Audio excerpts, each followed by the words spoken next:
decrease the stickiness of the platelets. The platelets are important for forming clots.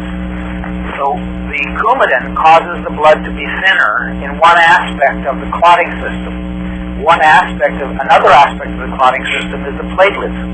So you want all of the other available actions of the clotting system to be functioning in case you have a side effect from the Coumadin and start to have a bleeding problem. So magnetic fields can actually accentuate bleeding problems on Coumadin. So what we do is we advise people to be very, very cautious using magnetic fields. So you use lower levels and less time of exposure than you would normally.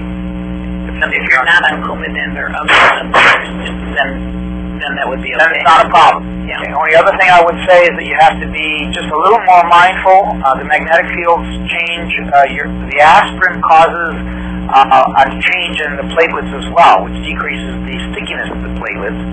Magnetic fields do the same thing, but in a slightly different way. So that if you're taking aspirin and using magnets, you impact the platelets even more. Now, in atrial fibrillation, that's good. In people with venous thrombosis, that's good. That's not a problem. But you may find that you may end up, if you continue to use the QRS, you may find yourself bruising a little bit more than you normally do. And again, that's not a problem, but you just need to be aware of that. Okay. Any other questions?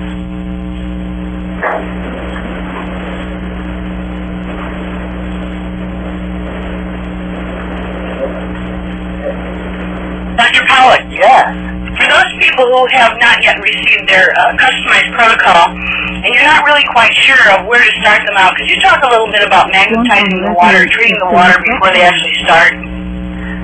Well, even if you don't have a protocol, again, unless there's an extreme level of sensitivity in the individual, you can start treatment. And people can start at 1, or people can start at 3. If you're a vigorous and healthy individual, there's no reason that you couldn't start just at 5 and just see what happens.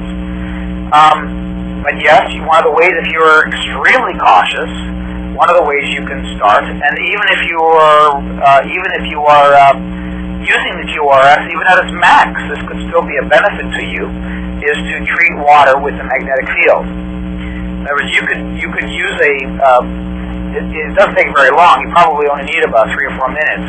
Taking any kind of container of water, laying it flat, if you can, on the surface of the QRS. I would put it at the foot of the mat, over to the side. Like so, if you divide the base of the mat into 2 sections along the end of it.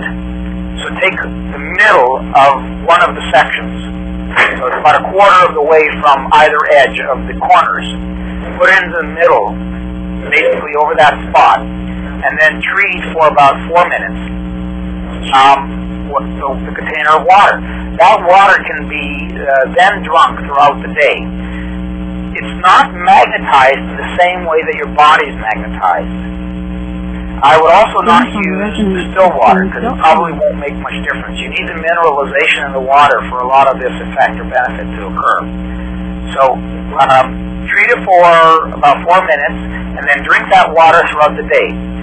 The magnetization of water, artificial magnetization of water, only lasts about 8 hours. So you have to keep replenishing your water supply, your magnetized water supply every day in order to get that benefit. What they found in Europe and in China in using magnetized water is that people have actually been able to reduce the size of kidney stones. They could even reduce the size of gallbladder stones for people who can't have surgery. Sometimes people with kidney stones can't have surgery either. So over time, magnetized water seems to decrease these problems. There was another study done using magnetized water in Ohio, where they tested people with Alzheimer's disease and found that there was a 25% improvement, or a 25% difference between the treated group and the non-treated group in the progression of the Alzheimer's, the underlying Alzheimer's. So even there, drinking magnetized water could be helpful. So there may be other benefits from it as well. In general, as you know, water, we're 70% water. Water moves in and out of cells. And the clustering properties, some of the physical properties of the water change. They don't necessarily become magnetized, but the physical properties of the water change in a way that actually makes the water more usable by our bodies. So that was a very good question. We rarely talk about water. Now, is that true also, static magnets? Say if you had a water dispenser and you kept a magnet either under or on top of the water at all times, would that also be true of a static magnet? Yes, absolutely. Thank you.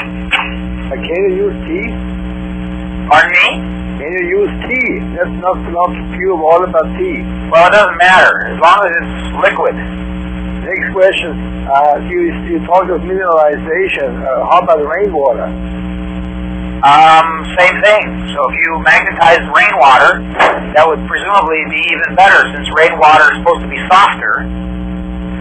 Don't forget now, the rainwater may be good for some things, but it may not be good for others. And what we really want is water with a lot of mineralization. But rainwater has... The typical where the only water you get is from rain, where rain we have. We get water from the cistern only when it rains. We don't have any hot water. Okay. Well, if that's the water you're drinking, that's fine. What I'm saying is that the actions on water, when it's mineralized, when it has minerals in it, is stronger.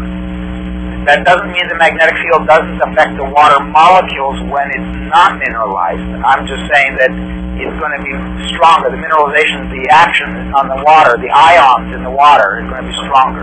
Okay, design the water from France, right? Well, if you use a chlorine filter and you let most of the minerals and the micronutrients come through your filter, then you'll get you couldn't use your tap water. Okay. Dr. Pollack, speaking of mineralization, how important is calcium supplementation when you're doing the mat on a regular basis? Well, I don't know. I have not seen any really good guidance or research on this. We do hear from Germany people should probably be taking magnesium supplements when they're using the magnetic field on a regular basis, particularly probably when they're using higher doses with longer periods of exposure. I think that obviously if you're somebody who should be taking calcium, you should be taking calcium. So if you're a postmenopausal female and you have a family history of significant osteoporosis, or if you have osteoporosis, then obviously you should be taking calcium supplementation. I myself, just for health maintenance purposes, take calcium. A lot of people in our culture do not drink enough dairy products, so they don't get much calcium. It's probably healthier in general for bone, for mineralization, and various tissue processes. Are we depleted? I don't know. What I've heard from other people is that what you tend to pee out what you don't need anyway. So if you're taking too much, your body can't get rid of it.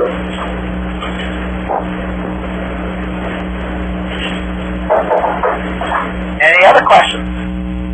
QuantumResonanceSystems.com. Well, Karen, it sounds like we may be done. It does sound like we're done.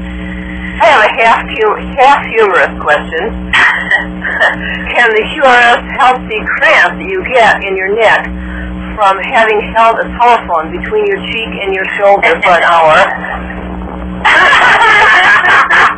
Absolutely. You take the mat, and you wrap the mat around your neck and your shoulders, and you put it on 10. Small pillow, You mean the pillow? Yes. small pillow. And you use that for 8 to 16 minutes. There you go. Thank you. Well, I want to thank everybody. Thank you, Dr. Pollack, for your time. And thank everybody again for their involvement. And again, just to remind you that Dr. Pollack is also available on the other Thursday evenings of the month for one-on-one phone consultations. So if you do have specific things that you need to talk about, or you are a practitioner and have patients, or you have questions about patients,